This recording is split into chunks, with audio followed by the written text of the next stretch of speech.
सभी को जय मसीह की। मेरे मसीह भाई बहनों, आज हम पढ़ेंगे उत्पत्ति 4 कैन और हाबिल के बारे में। जब आदम अपनी पत्नी हव्वा के पास गया, तब उसने गर्भवती होकर कैन को जन्म दिया और कहा, मैंने यहोवा की सहायता से एक पुरुष पाया है। फिर उसने उसके भाई हाबिल को भी जन्म दिया।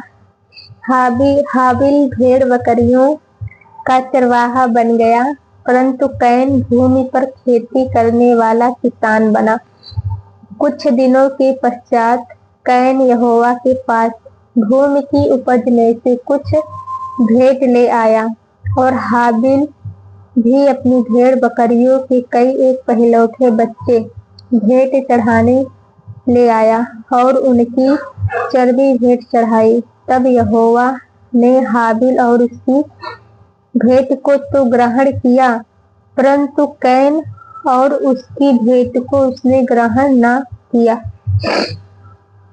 तब कैन अति क्रोधित हुआ और उसके मुंह पर उदासी छा गई।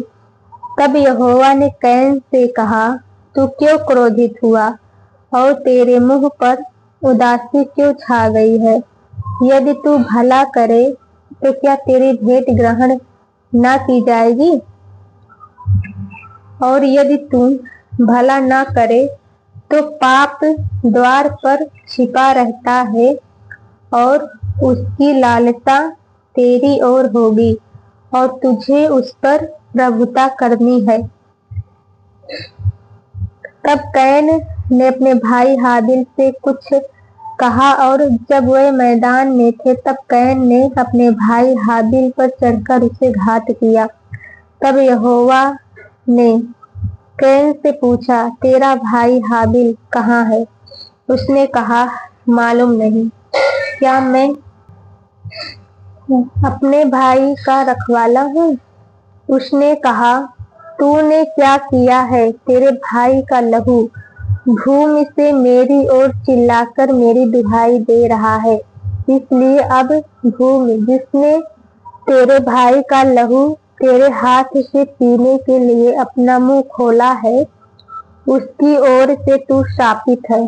चाहे तू भूमि पर खेती करे तो भी उसकी पूरी उपज फिर तुझे ना मिलेगी, और तू पृथ्वी पर भटकने वाला और भगोड़ा होगा।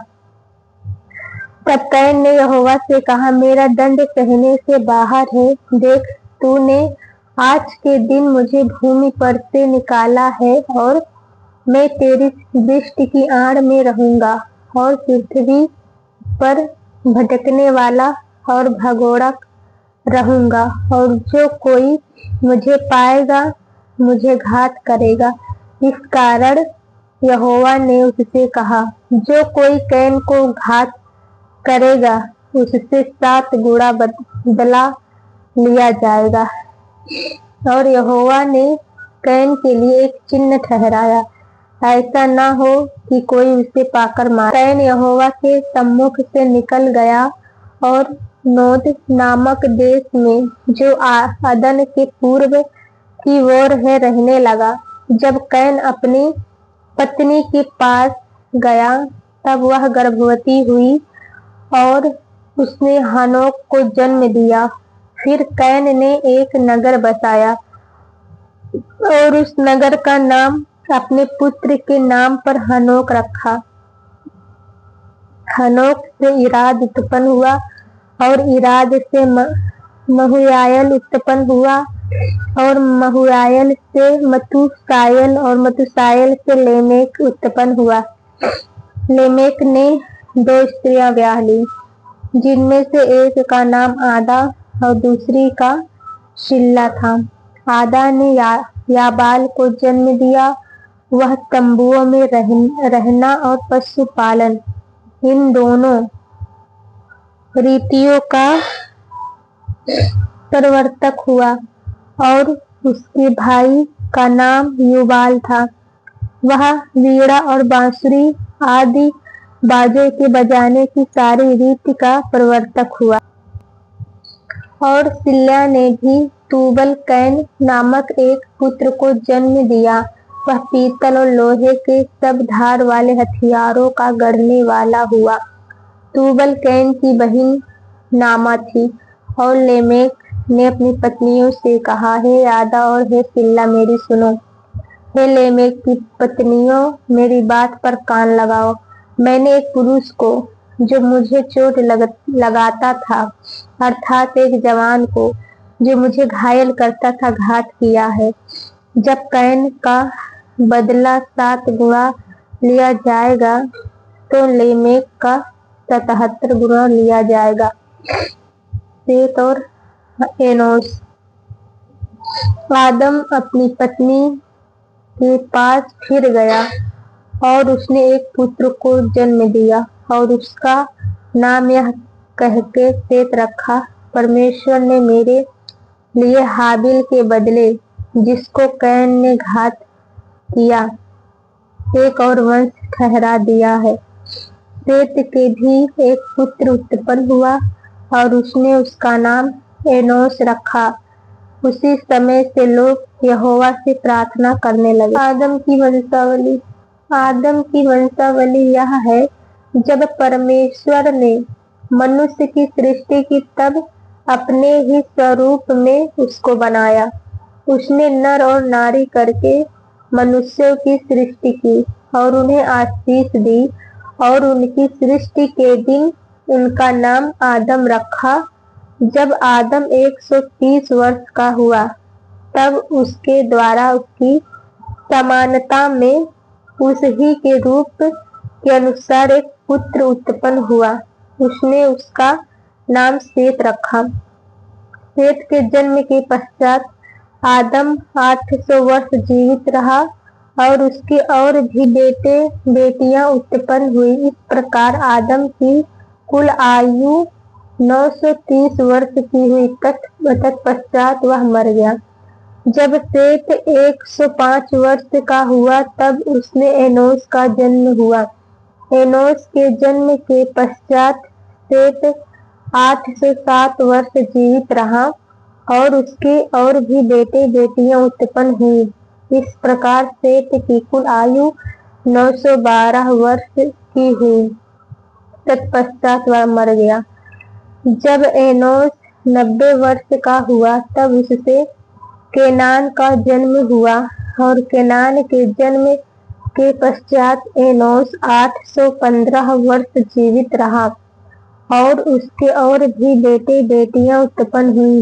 इस प्रकार एनोस की कुल आयु 905 वर्ष की हुई। तत्पश्चात वह मर गया। जब केनान 70 वर्ष का हुआ तब उससे महलेल का जन्म हुआ। महलेल के जन्म के पश्चात केनान 840 वर्ष जीवित रहा और उसकी और भी बेटे बेटियां उत्पन्न हुई।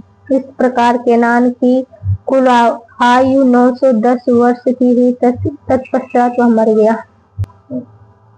जब महलेल 65 वर्ष का हुआ तब उससे एरेद का जन्म हुआ। एरेद के जन्म के पश्चात महलेल 820 वर्ष जीवित रहा और उसके और भी बेटे बेटियां उत्पन्न हुई।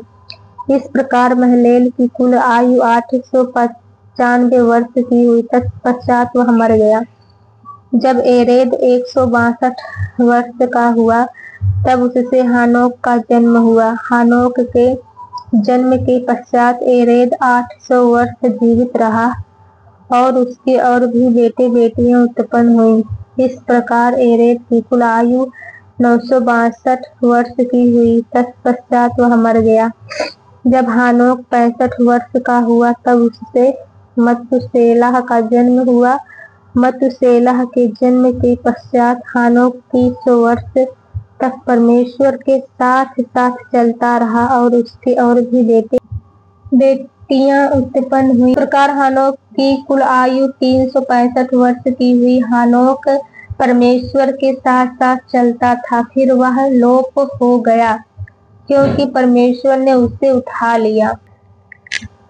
जब मतुसेलह 137 वर्ष का हुआ तब उससे लेमेक का जन्म हुआ। लेमेक के जन्म के पश्चात मतुसेलह 782 वर्ष जीवित रहा और उसके और भी बेटे बेटियां उत्पन्न हुई। इस प्रकार मतुसेलह की कुल आयु 969 वर्ष की हुई। तत्पश्चात वह मर गया। जब लेमेक 182 वर्ष का हुआ तब उससे एक पुत्र का जन्म हुआ। उसने यह कहकर उसका नाम नूह रखा, यहोवा ने जो पृथ्वी को शाप दिया है उसके विषय यह लड़का हमारे काम में और उस कठिन परिश्रम में जो हम करते हैं हमको शांति देगा। नूह के जन्म के पश्चात लेमेक 595 वर्ष जीवित रहा और उसके और भी बेटे बेटियां उत्पन्न हुई। इस प्रकार लेमेक की कुल आयु 777 वर्ष की हुई। तत्पश्चात वह मर गया और नूह 500 वर्ष का हुआ और नूह से सेम और हाम और एपेत का जन्म हुआ।